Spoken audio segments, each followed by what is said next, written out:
Good morning, everyone from Brisbane. This is a very strange experience for us, sitting in an empty room here rather than being with you in Newtown. We're sorry that we're not able to join you. And as we can't see you or hear any feedback, we'll just have to trust that you can hear from our end. We're delighted to be doing this today, and it's particularly amazing and exciting to know that not only can we speak to people in Sydney from Brisbane, but also people in across New South Wales, in Canberra, across Queensland, and as far away as Japan. So good morning, Helene, and glad you could join us.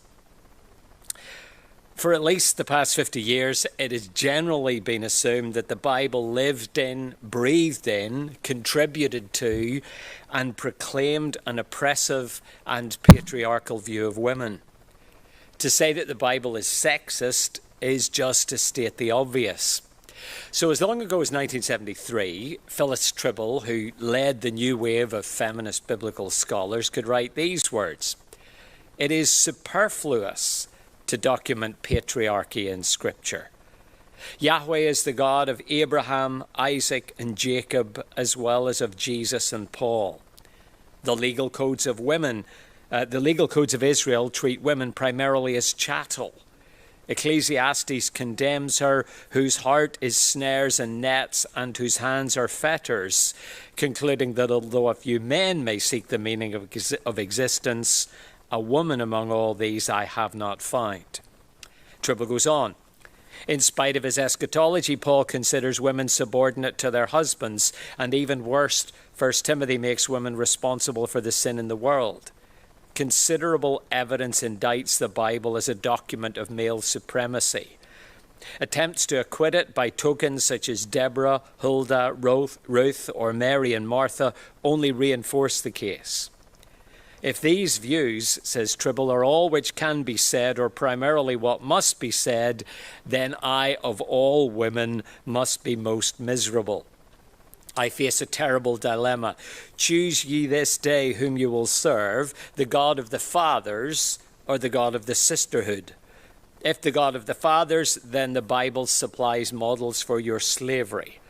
If the God of the sisterhood, then you must reject patriarchal religion and go forth without models to proclaim your freedom. Tribble's solution to this dilemma, which has inspired a generation, was to reread the text in a way which reclaimed some of the women in the Bible as icons of the feminist movement. In her book Texts of Terror, for example, she liberates Hagar, Tamar, the unnamed woman killed in the gruesome events in the closing chapters of Judges, and Jephthah's daughter from the bondage of their patriarchal narrative settings to become symbols of hope and inspiration and almost messianic figures for those oppressed because of their gender. Now, there are many things that I think Tribble gets wrong. Like many feminist readings, some of what she says about the text is highly mistaken. But there is still something to learn here, for she does effectively expose a false dichotomy. See, the choice, as Tribble says, is not simply between taking the text seriously and having to deal with all kinds of unpalatable attitudes to women, or dismissing the text, signing up to the sisterhood, as she calls it, and in so doing effectively saying goodbye to the usefulness as well as the reliability of the Bible. There is another way, which Tribble highlights, but never really follows through. Commenting on Genesis 2 and 3, she says that the text negates patriarchy in crucial ways. It does not legitimate the oppression of women. And I think she's right. The narrative focusing on the creation of Adam and Eve is far from patriarchal. But this is where I think Tribble and those who followed her failed to follow through on her own insight. You could actually say that Tribble's issue is she doesn't go far enough.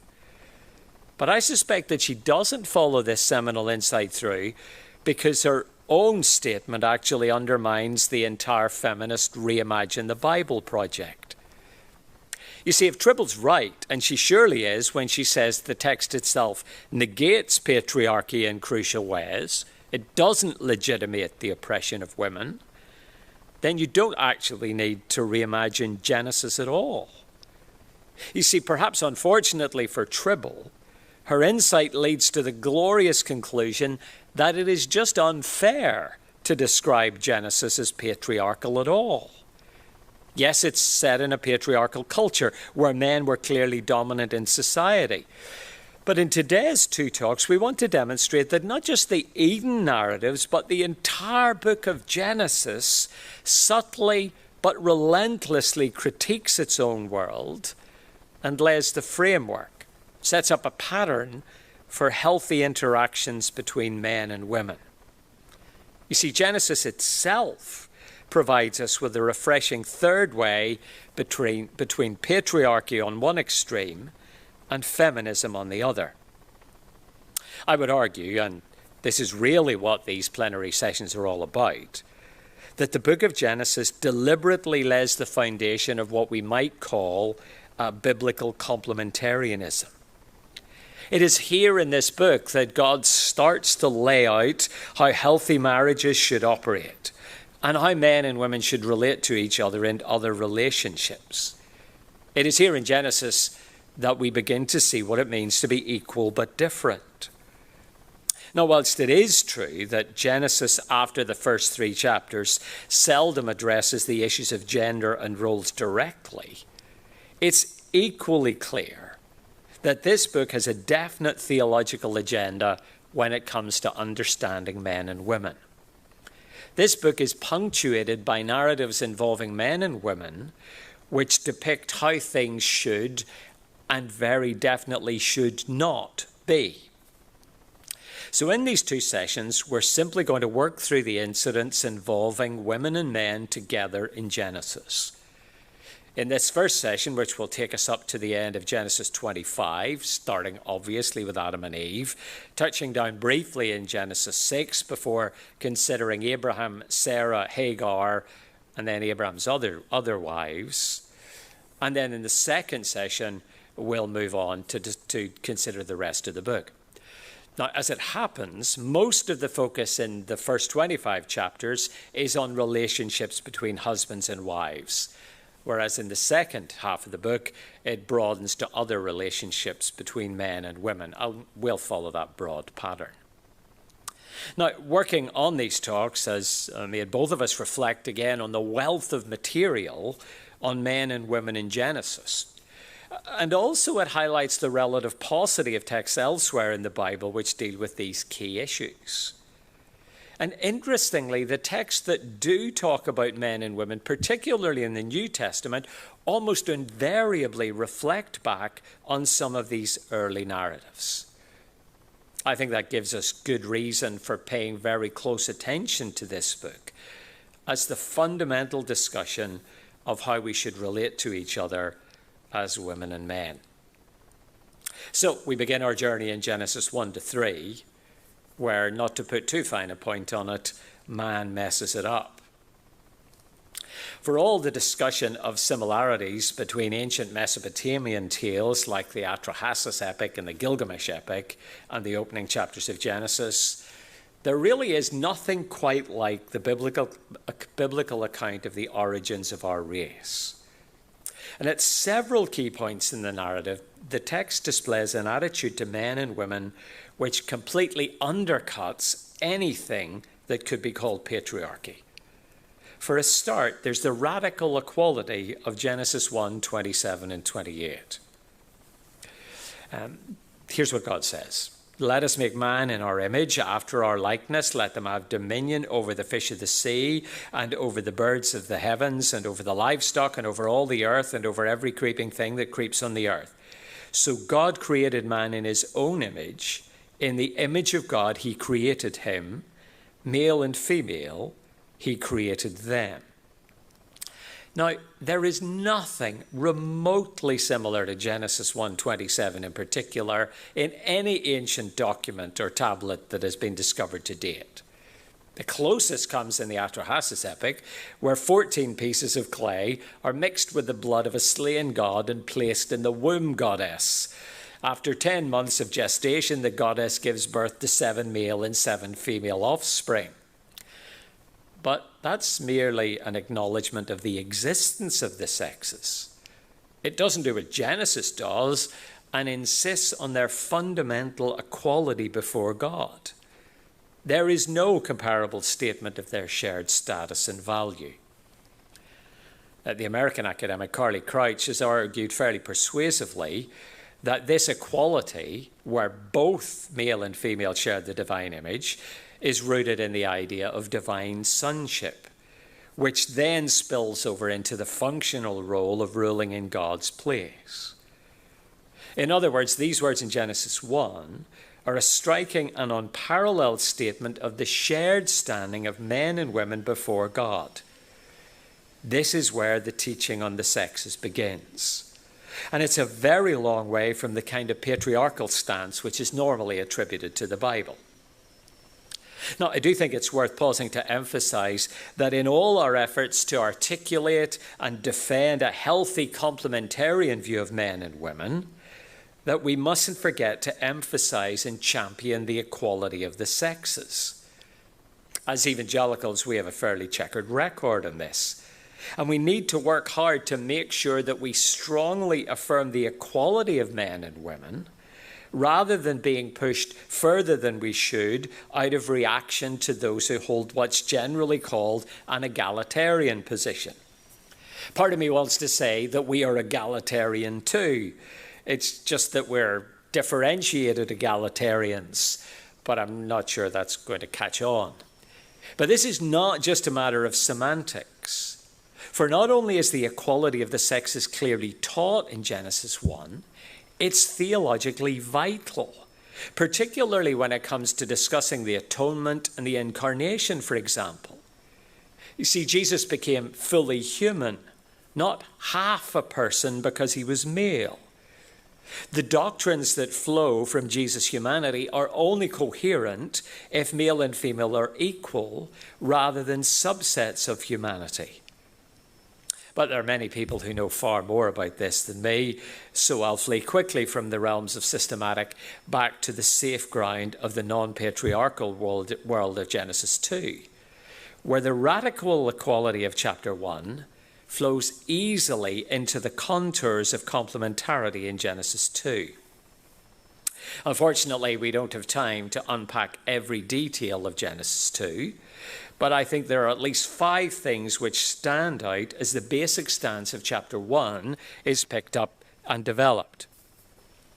First, according to 2 verse 7 and then again in 15 to 17, it becomes clear that the man was made first. No particular significance is attached to that at this stage. It's simply fact. Second, perhaps unexpectedly, even though the man is in relationship with God, there is something missing from his experience. Or as God strikingly says in verse 18, it is not good for man to be alone. The repeated verdict of good announced over creation, male and female, in chapter 1, cannot yet be announced over the human race in chapter 2. There is still something more to come. For it seems that the male and female of 127 is constitutive of the divine image in some way. Now, of course, there is significant discussion around this issue, but for our purposes, it's enough to notice that the woman is of fundamental theological importance. Again, this is something far beyond ancient patriarchy. Third, there is innate dignity in the helper created by God. The language surrounding the etzer or helper is striking. The Hebrews tended to be fairly fussy about bandying around terms that were applied to God. Now, the fact that the Psalms are quite happy to say that God is our etzer is strong evidence that this term describes someone who can strengthen or help by bringing something which is lacking in us. It is actually a description of a stronger partner, not a weaker one. The phrase corresponding to captures the image of the idea of a mirror image or a complement. And it is here where the idea of two sexes which are complementary starts to emerge. Now, a long time ago, I studied chemistry at university. That may be enough to send a shiver down your spine, but stick with me. If you ever did any chemistry at school, the phrase optical isomers or enantiomers may ring a bell somewhere in the recesses of your mind. These are compounds which are identical in every way. Same atoms, same molecules, same bonds, same formula, except they occur as mirror images, which traditionally were innocently called cis and trans forms. Basically, a left-handed version and a right-handed version. Well, that's the picture here. God creates male and female in a way that are identical but mirror images of each other. Now, incidentally, in chemistry, it's vital to remember that optical isomers, although basically the same thing, can react very differently. That fact was tragically forgotten in the case of the drug thalidomide given to pregnant women in the late 50s and very early 60s. One of the forms, the right-handed form, was actually a safe and effective sedative. The problem was that the mirror image caused birth defects. And the tragedy was that women were given a mixture of both forms with catastrophic results. You see, two things can be the same and equal, but behave in different ways. The fourth thing, the intimate details of the way in which woman is created undercuts any denigration of women. Now, the word rib here is notoriously difficult to translate. The Hebrew word selah leads us to all kinds of possibilities. The word appears 40 times in the Hebrew Bible, but in at least 23 of those, it means a side, not an actual rib. And in 15, it means something completely different. It means a side room. The only place that it's routinely translated rib are the two occurrences here in the story of the creation of woman. So what are we to do with this? Well, recently some, following Zioni Zevet, have argued that this is referring to the baculum, a bone that only men have between their legs. Others have argued that Adam in chapter 1 encompasses both sexes, and the female part is separated from this being in chapter 2 to create woman. However, I think both of those are difficult to justify from the text. What are we to do? It seems safest to take the word at face value. The woman is taken from the side of the man, implying deep within him. This is less to do with specific anatomy and more to do with the intimate connection between the sexes. The man and the woman could not be more integrally related, even though they are distinct.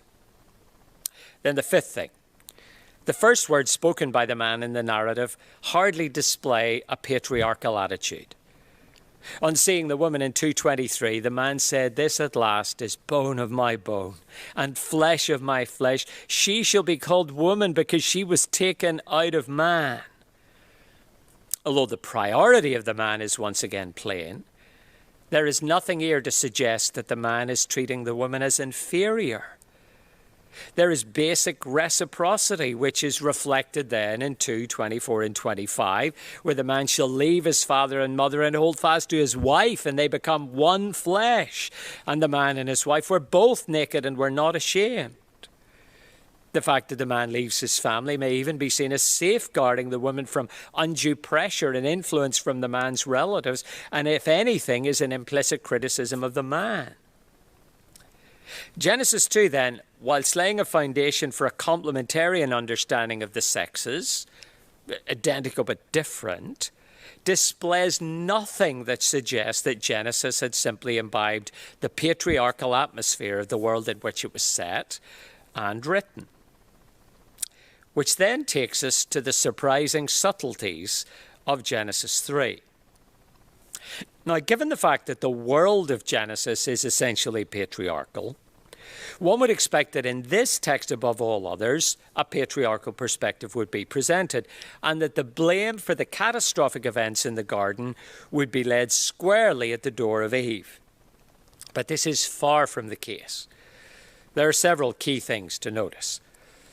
The first is the absence of Adam. In 2:15, the man had been charged with working and keeping or watching over the garden. In 3 verse 1, the apparent incursion of the most crafty beast of the field raises questions about Adam's supervision and, by extension, his care for his wife. Now, I think you could dismiss this as speculation or even an argument from silence if it weren't for the punchline in 3 verse 7. She took of its fruit and ate, and she also gave some to her husband who was with her, and he ate.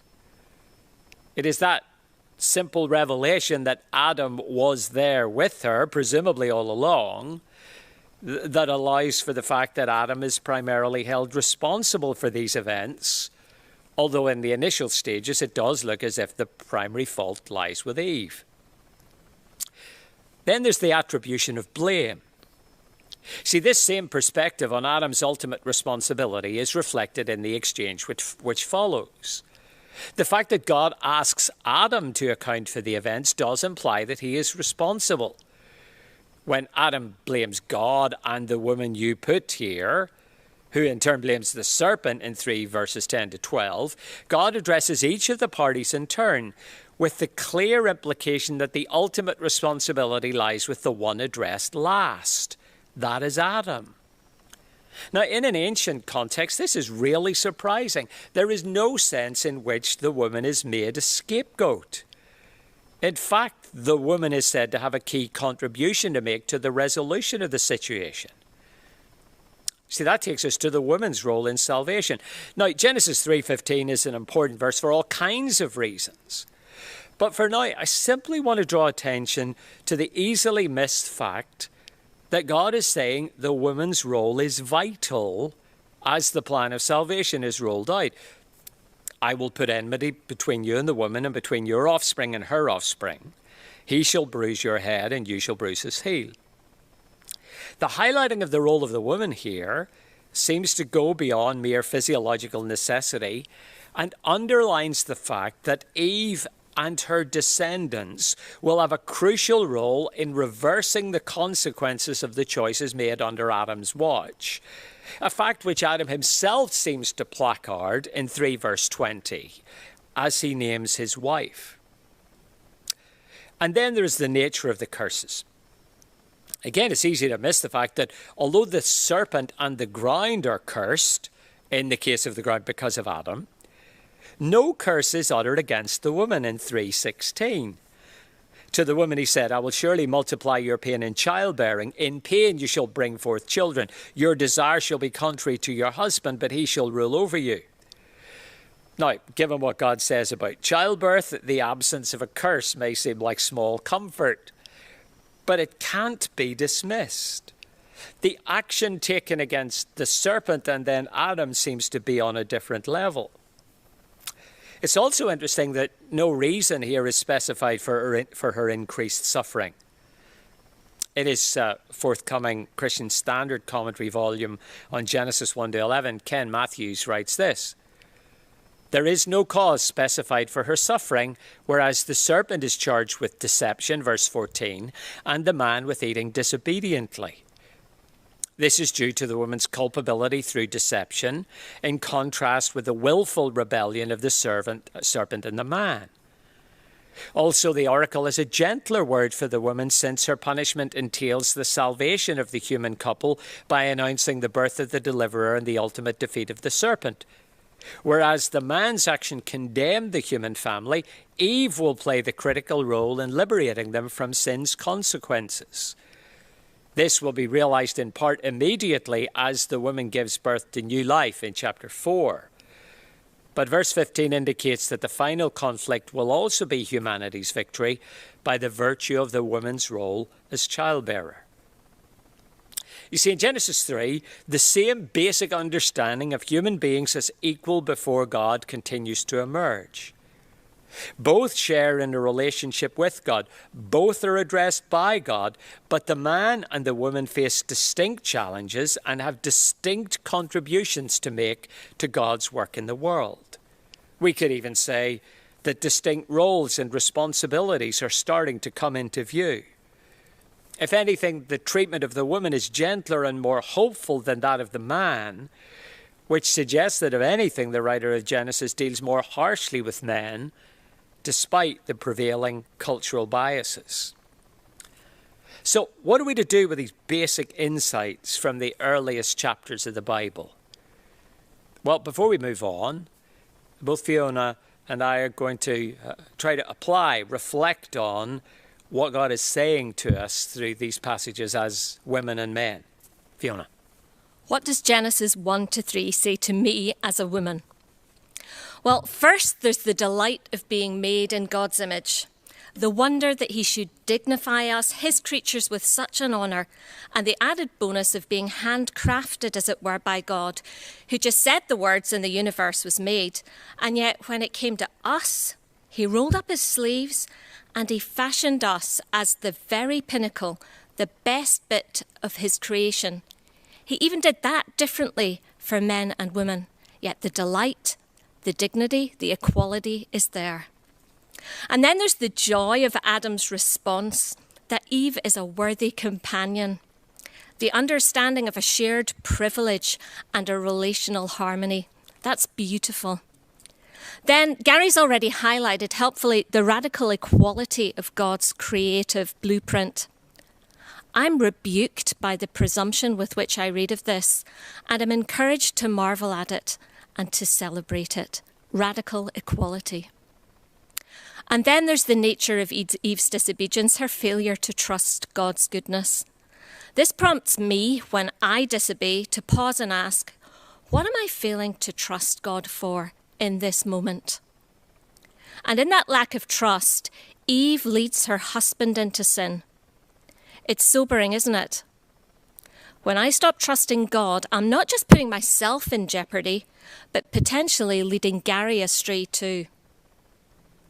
And finally, there's the reminder that the woman and the seed is not actually just about female fertility, but we have the beautiful truth that Jesus the rescuer came through a representative of my gender. And what does Genesis 1-3 say to me as a man? I think these verses cuttingly expose my sinful propensity to avoid hard decisions at times, to hide when I really need to step up and take responsibility for protecting and cherishing Fiona and my family and those whom God has entrusted me. I think Genesis 1-3 encourages me to verbalize my deep delight in Fiona and to appreciate her as a most precious gift from God. And I think these chapters also demand that I continually examine myself to make sure that I am treating my sisters as co-image bearers and not simply acquiescing with sexism or male privilege under the guise of being complementarian. Much to think about there. A couple of questions have already come in on Slido. What we're hoping to do is we'll take some questions at the end of this session if we have time, but we made sure the second session is a little shorter, so there'll be an extended Q&A there. But just to clarify what I mean by patriarchy, it is essentially a society which is set up to the advantage of and dominated by men simply because they are men, where men hold the right of making decisions, where men hold power over those women in their family and women in society, not on merit, not because they have been chosen and elevated to such a position, but simply on the basis of their biological sex. So that's what we're talking about, and that's the accusation that's often levelled at the Bible, that it simply assumes that men are in power and refuses to allow women any voice or freedom or any concern for their welfare. You start to see more and more of that attitude emerge as we move through Genesis, because when we get to Genesis 4, 23 and 24 and 6 verses 1-4, we start to encounter men behaving badly.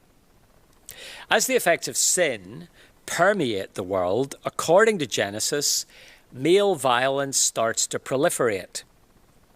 If you look at 4:23 to 24, you'll see Lamech's hideous song. In the account of the line of Cain, 5 generations in, we come across the charming individual known as Lamech, not the similarly named father of Noah, who's in the line of Seth, but Lamech, Cain's descendant.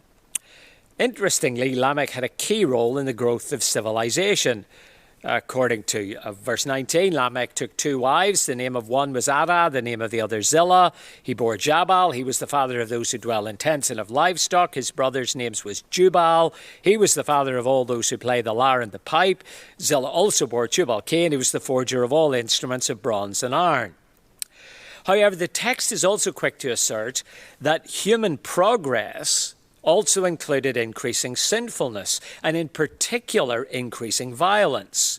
4 verse 23, Lamech said to his wives, Ada and Zillah, hear my voice. You wives of Lamech, listen to what I say. I have killed a man for wounding me, a young man for striking me. If Cain's revenge is 7-fold, then Lamech's is 77-fold. Now, these words are pretty odious, full stop. But actually, the worst thing about them is that Lamech's vile boasting is actually made to his wives. This doggerel comes wrapped up in the threat of sexual violence. However, there's no doubt that from the perspective of the writer, this makes Lamech's hubris all the more contemptible. This is an implicit but strong critique of male oppression. The same could be said of the much-discussed statements of Genesis 6:1-4. What is it that opens the floodgates for God's judgment? Well, after the descendants of Cain in Genesis 4 and Seth, the line of promise, Genesis 5, are laid out, we're given a snapshot of life in this primeval period. Now, as one might expect from the soundtrack of Genesis 4:23 and 24, it's not pretty. 6:1. When man began to multiply on the face of the land and daughters were born to them, the sons of God saw that the daughters of man were attractive, and they took as their wives any they chose. Now, there's some discussion about the precise identity of the two groups in verse 2, the sons of God and the daughters of men. But I think it's clear from the text, these are real people. In all likelihood, the sons of God are those in the line of Seth, outlined in the previous chapter, with the daughters of men either referring to the females from the line of Cain in chapter 4, or simply humanity in general. Either way, the situation is that the men are forcing themselves on the women. The fact that these actions are to be condemned is clear from God's verdict in 6 verse 3. My spirit shall not abide in man forever, for he is flesh, his days shall be 120 years. God instantly acts to limit the damage of this sexual violence by reducing the lifespan of human beings.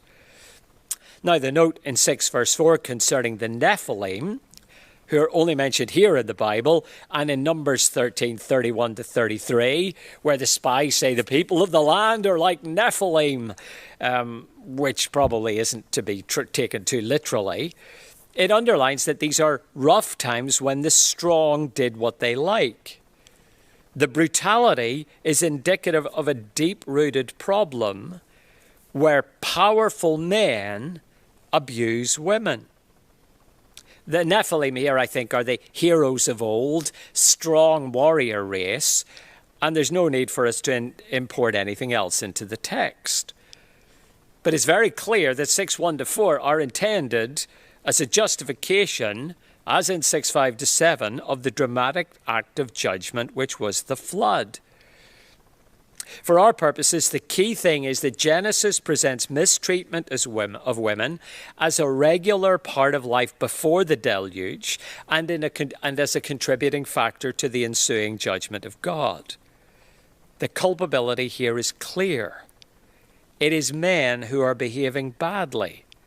The women are the victims of their boorish and bullying behavior. Now, before we move on to look at the Abraham narratives, which will kind of take us through to the break, I do want to look briefly at Lot and his daughters.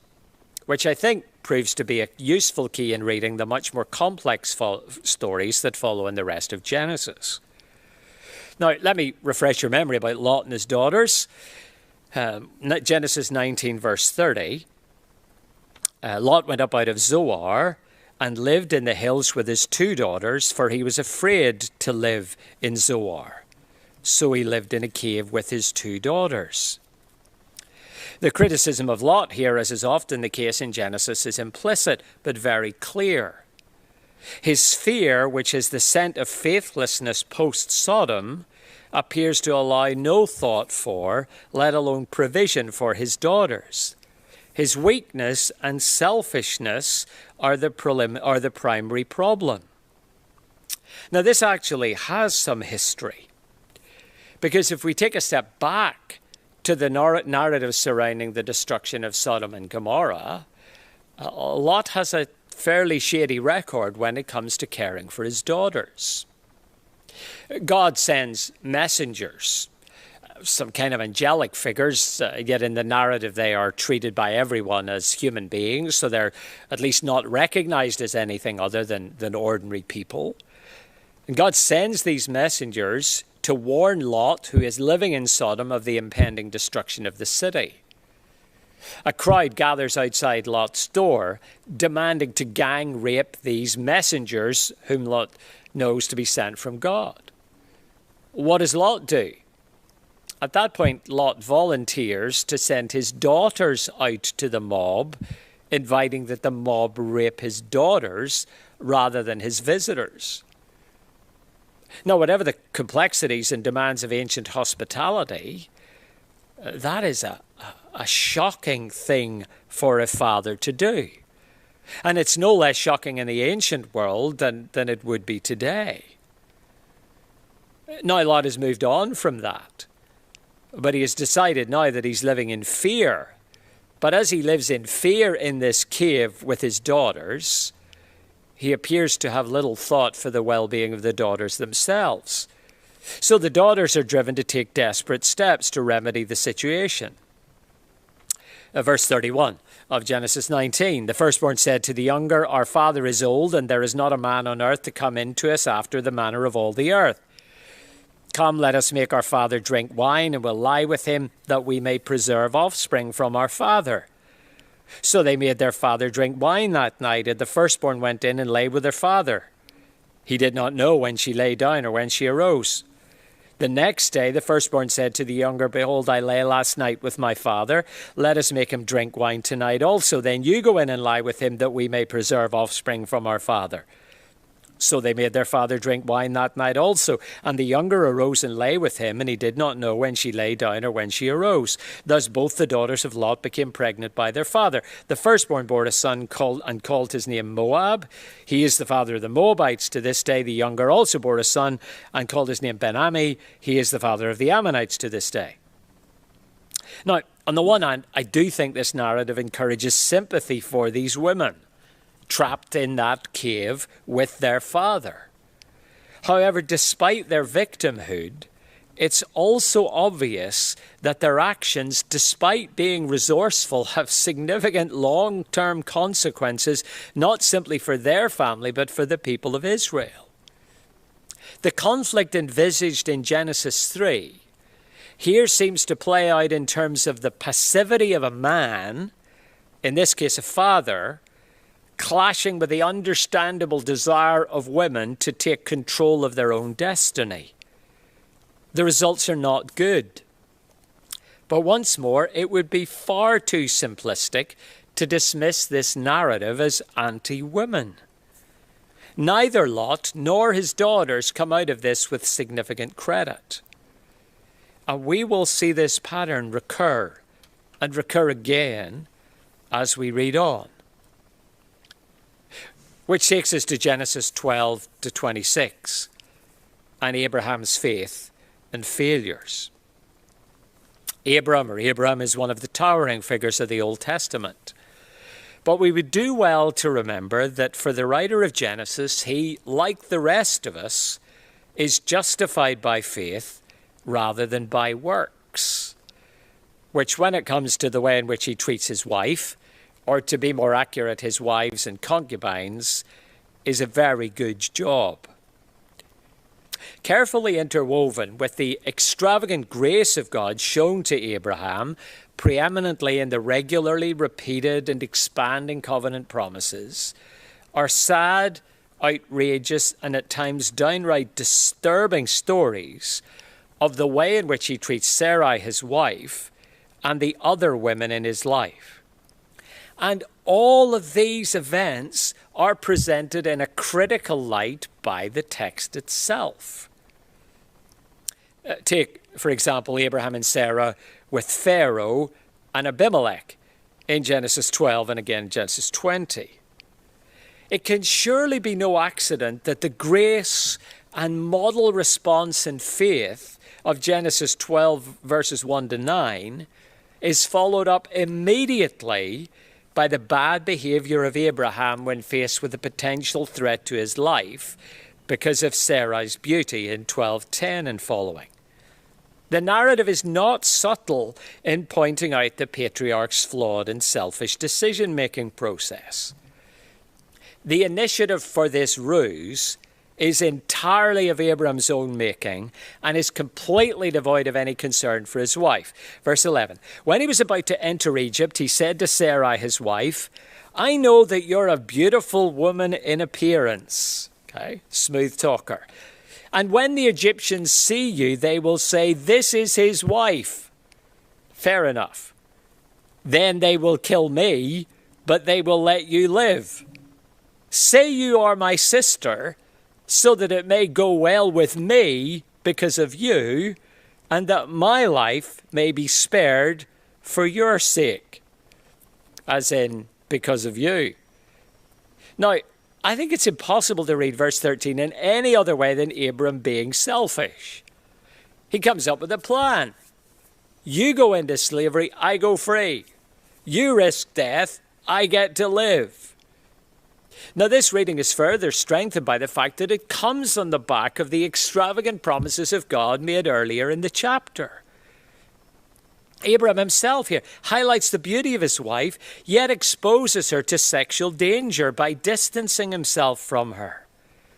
In addition, given the emphasis on descendants in the promises that he's just received, he's placing any fulfillment of the promise in jeopardy or opening it to confusion at least. That's confirmed straight away when Sarah is taken into Pharaoh's house. This is not just as a house guest. Sarah's either in Pharaoh's harem or is being prepared for this. Abraham, however, bit different. Verse 16. And for her, Sarah's sake, he, Pharaoh, dealt well with Abraham, and he had sheep, oxen, male donkeys, male servants, female donkeys, and camels. This is not a fleeting visit to Egypt. Sarah is not in Pharaoh's house overnight. Time allows Abram to accumulate significant resources on the back of his poor treatment of his wife. Sarah is facing real sexual threat. Abram is asking his female servants to pop another grape in his mouth. But once again, however, the author is quick to highlight this poor behavior. The fact that Yahweh intervenes and Pharaoh himself rebukes Abraham for behaving like this in verses 17 to 20 confirms that as far as Moses is concerned, Abram is being a ratbag. Pharaohs don't often get to look good in the Bible, but this is one of those places. Pharaoh is the moral one. And Sarah in all this is a passive victim. Her compliance isn't even noted, whose only error seems to have been going along with her husband's selfish schemes. Now, as if Genesis 12 weren't enough, in Genesis 20, Abraham's actions are reprised in a way which is, if anything, even more critical of the patriarch. The abrupt summary of events in Genesis 20, verse 2, and Abraham said of Sarah his wife, she's my sister, and Abimelech, king of Gerar, sent and took Sarah, has the effect of saying, here we go again. This time, however, God himself intervenes quickly in 20 verse 3 to warn Abimelech, and simultaneously confirms that the issue in both chapters 12 and 20 is the danger of the line of seed being compromised by someone other than Abraham sleeping with his wife. Abraham's fuller explanation is not compelling. It serves as a confession of unfaith, and it is vaguely worrying in its defensiveness. Abraham said, I did it because I thought there is no fear of God at all in this place, and they will kill me because of my wife. Besides, she is indeed my sister, the daughter of my father, though not the daughter of my mother, and she became my wife. And when God caused me to wander from my father's house, I said to her, this is the kindness you must do me. At every place to which we come, say of me, he is my brother. His preoccupation with his own safety, even if it should come at significant cost to his wife, was actually a semi-regular occurrence. This was a policy. And Abraham at this point does sound a little bit like Adam. The wife that you gave me caused me this problem.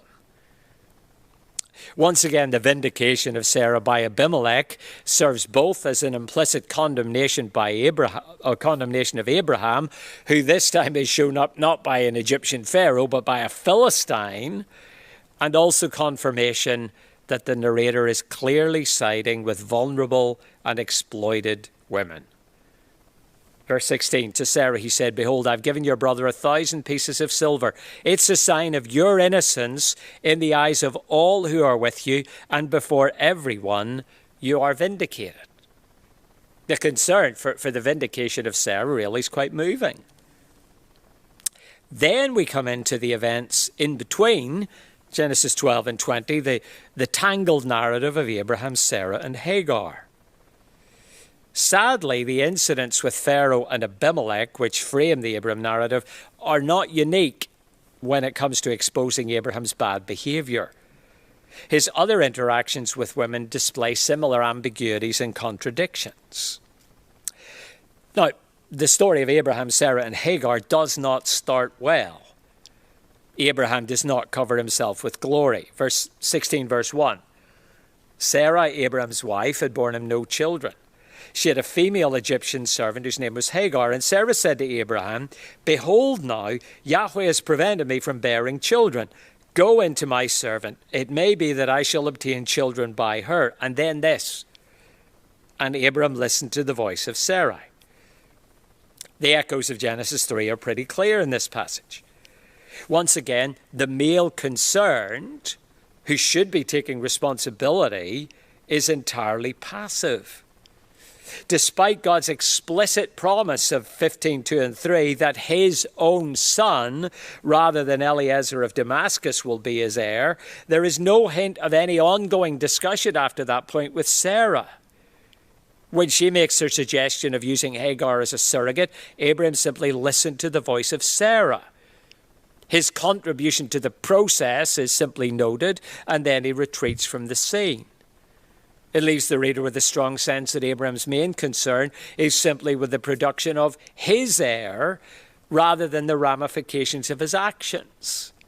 And in the context of a book in which the becoming one flesh nature of marriage has already been laid out, it's impossible to read this in any kind of neutral sense.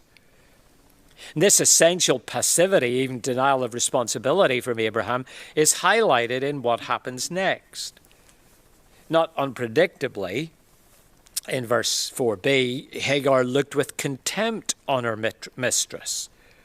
When Sarai raises the matter with her husband, his response is simply, behold, your servant is in your power.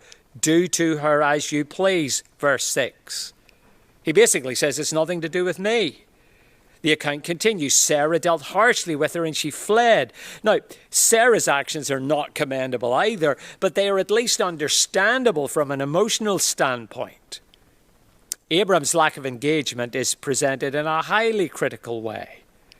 And once again, in a manner which is not consistent with a view that says men are in charge and above criticism. Genesis seems more concerned to highlight the weakness and selfishness of Abraham than to critique the actions of the vulnerable women involved. See, God's own kindness to Hagar in the wilderness from 16 verse 7 is further evidence of the tenderness with which women are viewed in Genesis. Now, it's not, of course, that women in these chapters are treated as beyond reproach. But there is consistent evidence that God deals tenderly with those whom society habitually disadvantages. Another fascinating example of this comes in the interchanges involving God's messengers, Abraham, Sarah, and God himself in Genesis 18, 9, and 10.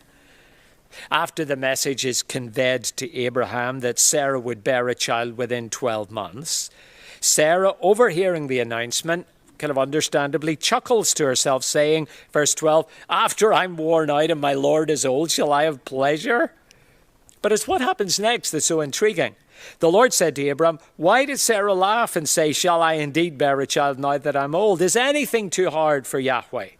At the appointed time, I'll return to you about this time next year, and Sarah shall have a son."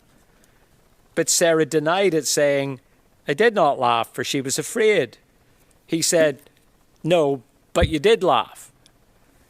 I can't think of anywhere else in the Bible where someone lies directly to God and is dealt with so gently.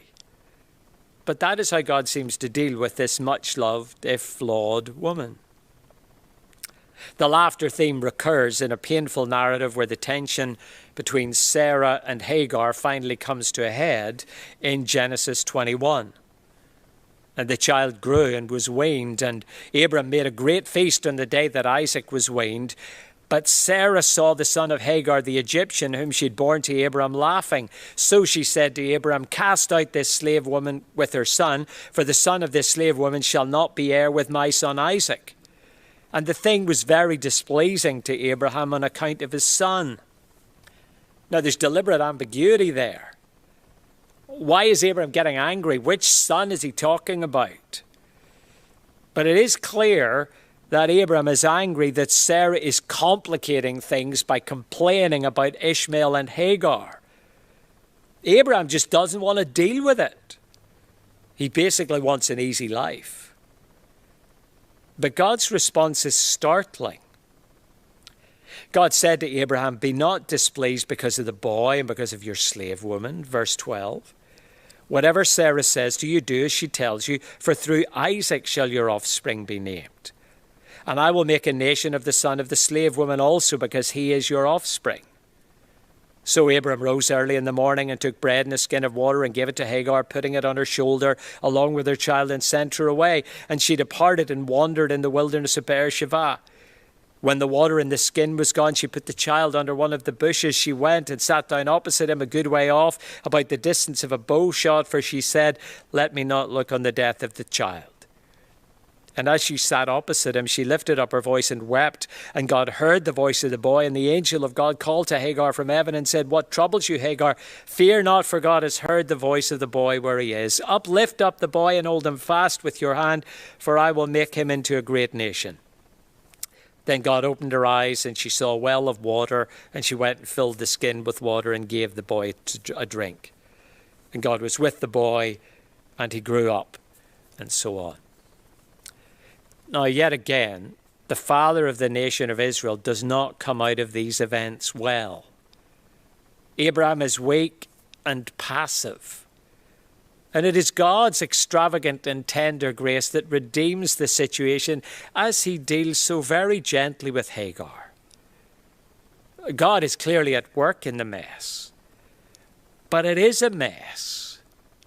And there is no sense in which Abraham, the patriarch, is being held up as an example of model behavior, a sense which is confirmed by the note at the beginning of chapter 25. 25 verse 1, Abraham took another wife whose name was Keturah. She bore him Zimran, Jokshan, Medan, Midian, Ishbak, and Shuach. Jokshan fathered Sheba and Dedan. The sons of Dedan were Ashurim, Letushim, and Leumim. The sons of Midian were Ephah, Epher, Hanoch, Abidah, and Eldaah. These were children of Keturah. Abraham gave all he had to Isaac, but to the sons of his concubines Abraham gave gifts. And while he was still living, he sent them away from his son Isaac eastward to the east country. See that little note at the end of Abraham's life? Says that the mess of relationships that we read about in Genesis 12 to 25 is just the tip of the iceberg. Abraham repeats the mistake several times. It seems that Abraham's great flaw, although he is a sinner justified by faith alone, is the way in which he treats his wives, which is both explicitly and implicitly condemned. So what are we to do with all this? Abraham, for all the positives of his response of faith to God's grace, not least in Genesis 22 and the Isaac incident, Abraham is weak and selfish and exposes his wife to danger and tries to avoid problems. Sarah is treated with great tenderness, but does take things into her own hands and at times treats other women very badly. So what does that have to say to us? What does Genesis 1 to 25 teach me about being a wife and about my husband? About being a wife, well, the danger of not trusting God, of taking the initiative to sort stuff out myself, and then having the ability to convince Gary that this is actually the right course of action. That's frightening. Lot's daughters and then Sarah's plan involving Hagar show how damaging that is. So when my husband doesn't lead or leads from self-interest, I need to trust in my tender, loving Heavenly Father who sees me and who will intervene for both of our good and for his glory. It's just not my job to lead. It also helps me to understand Gary's sin DNA, the sin DNA of man as a son of Adam. Men naturally prone to harsh domination, to self-interest, and to not leading. So rather than feeling disappointed with or blaming Gary for every way he doesn't quite match up to Jesus, I want to celebrate all that I see of Jesus in the way that he treats me, and to bear with him in his weakness as I ask, and even expect him to bear with me in mine. All gentleness and self-sacrifice from Gary is of grace, and every instance of godly leadership is evidence of Christ at work in him. So I could choose to live in thankfulness for all the ways God is growing Gary in godliness, grateful for the Holy Spirit's power at work in him. Isn't it great that we're not stuck in the relational dysfunction that they've witnessed in these chapters? Thank you, Jesus. So how does reading Genesis 1 to 25 challenge me as a husband? I think it reminds me that as a naturally selfish man with deeply selfish tendencies, I need to constantly examine my motives and live against my own enduring selfish gain for Fiona in the power of the Spirit. There is a sense in which Fiona cannot flourish as she should if I negate my responsibility and force her into a position where it is easy, attractive, or even necessary to try to fix things. Now, I hope you can see that Genesis 1 to 25 is essentially complementarian, that it presents a picture where husband and wife, in this case, should be walking together, working together as a partnership, even a partnership where specific responsibilities falls to, in this case, Abraham, to lead and protect and nurture.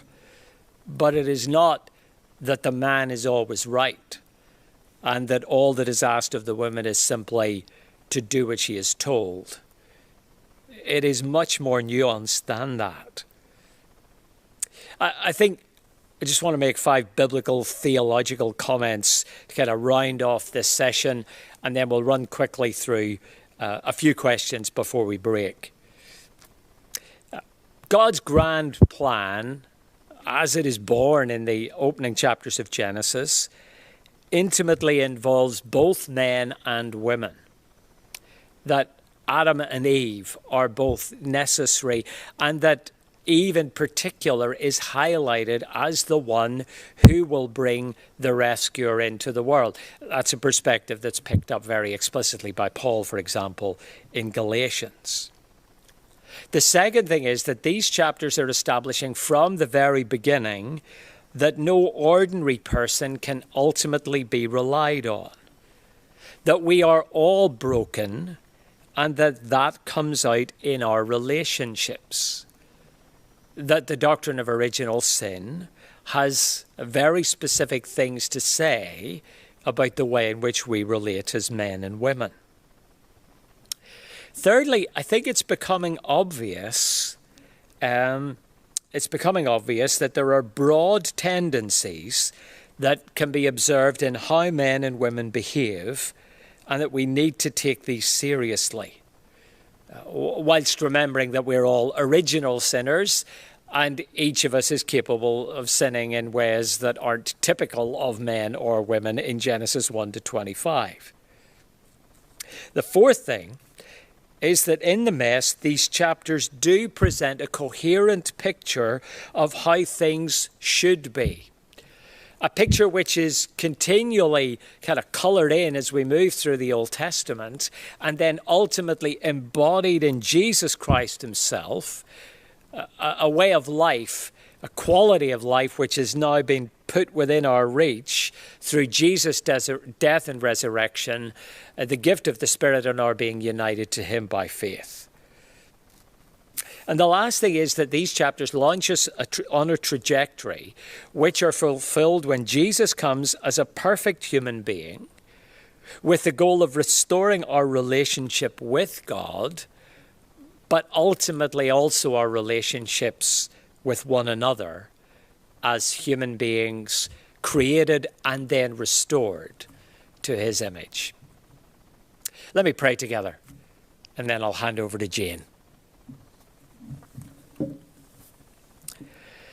Father, we pray that you would help us to read these chapters of Genesis and to see the texture and the nuance, that we might pick up all that you have to say to us about relating to each other as men and women, as brothers and sisters, as husbands and wives.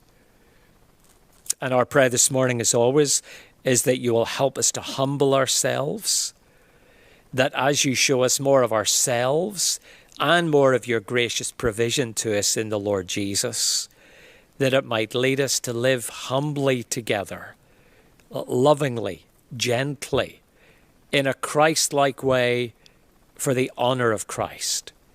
For we pray all this in his name. Amen.